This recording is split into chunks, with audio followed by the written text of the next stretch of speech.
Check this out.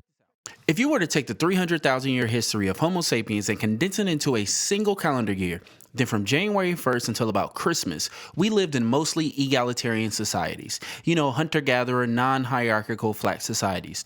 No kings, no dictators, no presidents. Just small bands of about a dozen or 80 people or so making collaborative decisions on how to best maintain the group. It wouldn't be until the final 6 days of the year. You know that time period in between Christmas and New Year's where you have to go to work and the whole time you're thinking, you should just pay me for this week off, because let's be honest, nobody is getting any real work done and nobody wants to be here anyway, but I have to be here because economy. And as for this job, well, not that I have a choice, but fuck it, I quit. All right, we apologize for that.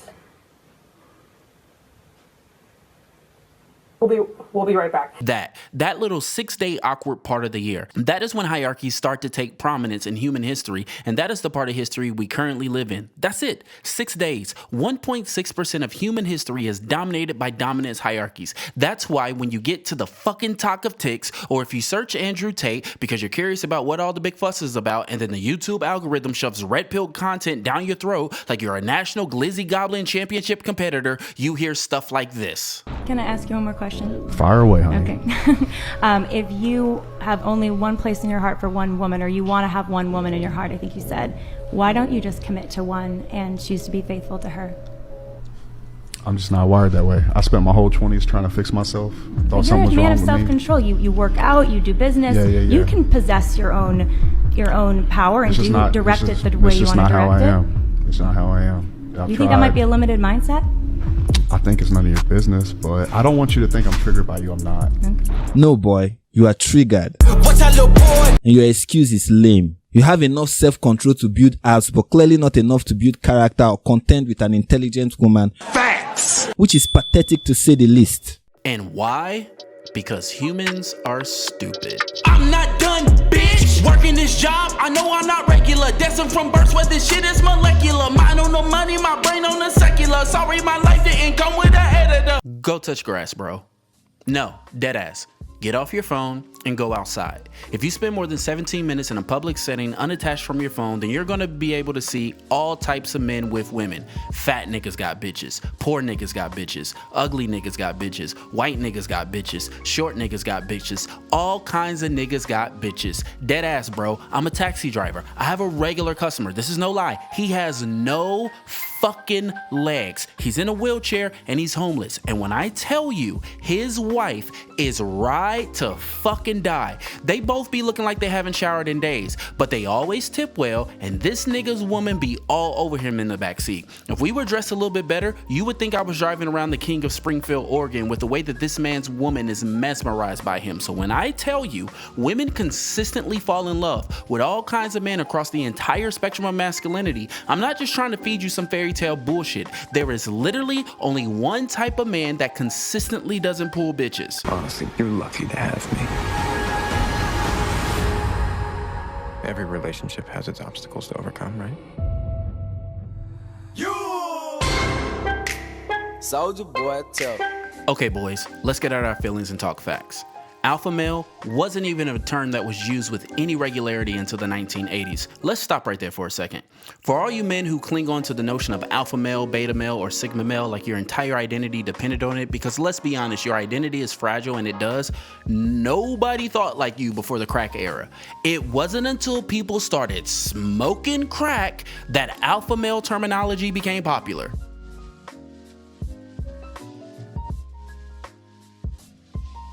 This term alpha male comes mostly from two wildlife biologists, L. David Mech and Franz de Waal.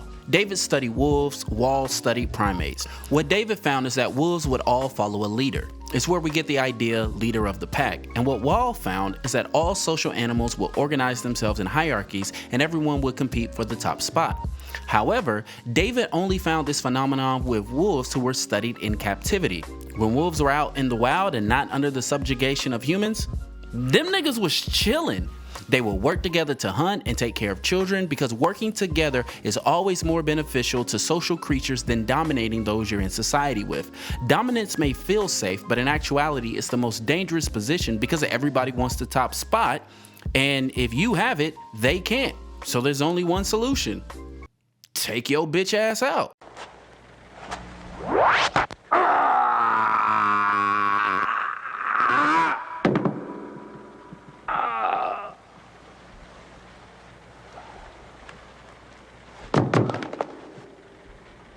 Likewise, in primates, the alpha male wasn't necessarily the biggest, strongest primate, fucking all the bad bitch monkeys and cucking all the beta males. Oftentimes, the alpha male in the primate community was the one who could unify the group, resolve disputes, care for the weaker primates, and organize the group in a way that would benefit the group as a collective. The way you currently use alpha male is not at all like how the way the scientists who discovered alpha males using it, and they will tell you that themselves. People sometimes ask me, what does it take to be an alpha male? And they think the answer from a primatologist would be what it takes is to be the strongest and the meanest and the most intimidating. But that's not really what an alpha male usually is. So the question is this: why do human boys and men today have a concept of the alpha male that can't be backed by any empirical data but seems to have an abundance of anecdotal evidence? Control. Alpha male ideology only serves one person: the alpha male. It's why Andrew Tate robbed y'all of $20 million and called y'all losers while doing it. Some child is outside enjoying their life, playing with toys and smiling in the sunshine and having fun. I hate happiness. I hate happy children. Anyway, you're all losers. We've discussed this before. I'm the king of the world. It's why y'all paid Kevin Samuels hundreds of dollars for super chat so he could make a living off of calling women fat, only to die from a fat disease. I don't care, that'll never not be funny. Alpha male ideology only serves those who are aspiring to dominate others, but for most of human history, we didn't operate like this. We didn't have strict definitions of masculinity and femininity. We did whatever the fuck we needed to survive. If the women needed to hunt, they hunted. If the men needed to stay and protect the children, that's what they did because that's what the group needed. It was about the survival of the collective, not the promotion of the individual. If you don't believe me, pause this video and write down 10 left-leaning alpha males. Give me 10 alpha males who believe in socialism. Go ahead, you can't do it because it doesn't exist. Y'all don't think it's weird that even though the red pill community comes from all different walks of life, none of y'all aren't conservative leaning? Of course you don't, because you're a human and humans are fucking stupid. Let's end with this question. Why do you need a submissive woman? Why do you even believe women are supposed to be submissive to men? Where does this idea come from? It doesn't come from evolution nor science. Pseudoscience? Absolutely. Religious conservative communities reinforced with a deitized religious text? 10,000%. But if you think it's a woman's role to be submissive, then consider the two most masculine M's of all time: the military and Michael Jordan. The military, you could argue, was built on the most traditional standards of masculinity. It's why even though we inherently understand that now most wars are about money, oil, and power, we still advertise these men for their bravery, honor, and valor. Valor? I never understood how to say that word. Fuck it. And yet, this whole operation runs on one single principle: submission. You don't obey your commanding officer because he's right or you like him or he has the best idea. You submit because you're supposed to submit. No other reason. Sure, you can dress it up and say it's for your brothers in arms or for the sake of the nation, but cut the bullshit. In the military, you don't have a choice. You submit or you're dishonorably discharged. Submit or for the rest of your life you endure shame. Take submission out of the military and you don't have anything left. Just a hodgepodge of men who've all been trained to kill each other with no direction or objective. The most masculine entity on earth is ran and operated by men submitting to other men. Now, Michael Jordan. Now, even though we're currently watching the greatest human being to ever touch a basketball break every NBA record, including the record for the most NBA records, most people still think Michael Jordan is the GOAT, the greatest of all time. And often when you get into debates about Michael Jordan and LeBron James, you often hear about how alpha MJ is and how the entire NBA was afraid of Michael Jordan and LeBron never puts fear in people the way MJ did, and how LeBron is too friendly, even though science says that is a top trait of alphas, but I digress. And he was never the alpha dog that MJ was, but this one simple fact remains. Until Michael Jordan submitted, to the greatest NBA coach of all time, Phil Jackson, he couldn't get out the second round of the playoffs to save his life. With Phil Jackson, MJ is the GOAT. Without Phil Jackson, he's Paul George. People talk about Scottie Pippen, and rightfully so, but fans forget that for a 20-year period, the triangle offense was unstoppable. You put MJ and Scottie in the triangle, it worked. You take Shaq and Kobe in the triangle, it worked. You take Kobe and Powell in the triangle, it worked. The only thing more dominating in NBA history than a triangle offense was LeBron James. Go argue with your ugly ass baby mama. This is a fact that cannot be disputed. As talented and skilled as MJ was, and yes, arguably the most talented and most skilled ever, that 6-0 narrative does not exist without him submitting to Phil Jackson. Submission made Michael Jordan the GOAT.